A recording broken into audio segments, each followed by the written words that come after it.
it seems like the market's still debating still and dealing with these kind of twin, I guess you guess, fine-tuning of policy, whether it's the Fed pivot, the China COVID zero pivot. You're still staying pretty cautious and defensive. Why? Yeah, as you mentioned, some of these key factors, they're creating great volatility in the market. I think that's the one way to describe 2022 so far. It's been such a volatile year. And I think going forward, especially with what we're seeing with the Fed, with COVID zero, there's no clarity yet in terms of COVID zero, for example.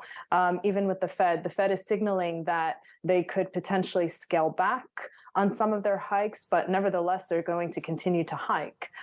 So our view is that it's important to remain cautious on equities, especially at a time where you could see significant growth slowdown, a recession coming through. And in that sense, we can even see, especially as some of the data starts to slow, you could see that impacts on earnings, even though we've had a stream of good earnings so far, but we do expect a deterioration in earnings. So for that reason, we're going to stay cautious on equities for some time.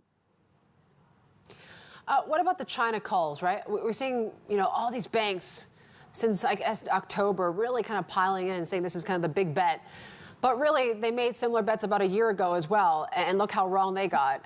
Is there a risk here of going overly bullish on China now? So I think with anything in terms of, especially when you're playing into something or if you're playing a bet on terms of on zero COVID, that's one thing. But if you're looking at valuations, I mean, one of the reasons why we're in China equity has a lot to do with valuations, and valuations are quite attractive for us. And for a long time, they weren't. So we think that there is a bit of a dichotomy, though, irrespective of zero COVID, between what we're seeing in the West and what we're seeing in China.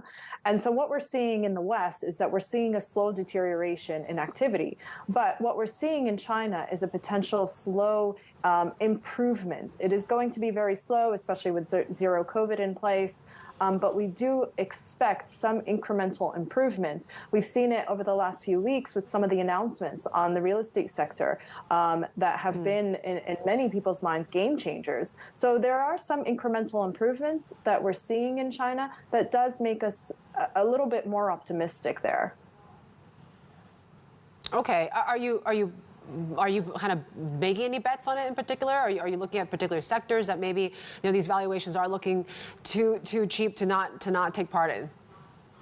So we do have an allocation to China equity from a broader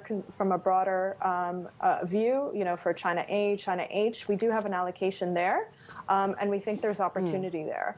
We're not specific stock pickers, so we're not looking at specific industries, but overall, we think it should benefit from that incremental improvement. Yeah, I was going to get you to talk a little bit more about your call on US Treasury yields. You're focusing on the long end now, saying that things are looking a little bit more attractive there. What sort of assumptions are you making? Is it sort of that peak inflation story, the whole tightening story out of the Fed?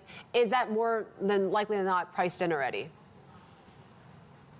For us, it's a combination of peak inflation and also the fact that we're expecting a recession. So in our view, it's not an expectation of if, it's a matter of when in terms of a recession.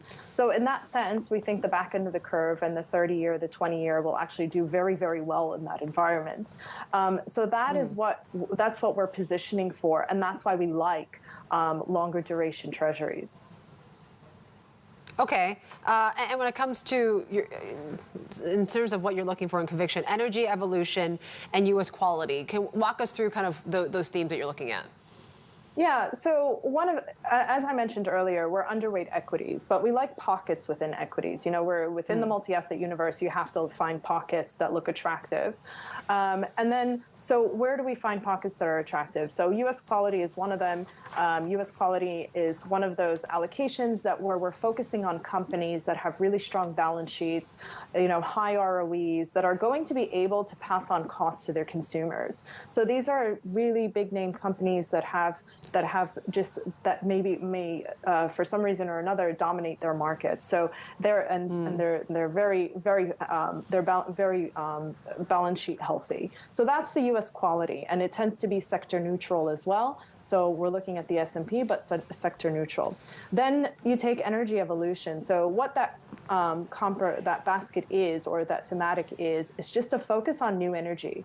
So we're looking at new energy companies that are investing more in wind and in solar. And then on the other side of the allocation, there's the utility companies that are actually transitioning into new energy. And that is a broader theme. You know, we just had COP27, and we're looking for, you know, the focus is going to still be on new energy and on growing that. And Mary, I was going to ask you about just the whole 60-40 portfolio debate now. It seems like people said, look, if you went through it this year, you definitely would have lost money. Is that sort of old regime something that you got to put aside here right now? Or is there more room now for this sort of balanced portfolio to maybe come back? You know, for us, I think the main thing that we're focused on, as we're multi-asset, we're long only, we do manage to a risk budget of 60-40, but I think the key thing as multi-asset managers is to find such idiosyncratic opportunities and focus on what we think could be alternatives to growth, alternative to fixed income, that might not necessarily be correlated to financial assets. So some of the things that we've had over the past year have been things like, you know, EU carbon credits. Again, taking on that theme of the energy transition and the focus of investment in that direction. Same thing with energy evolution. So you can always find pockets within equities that look attractive.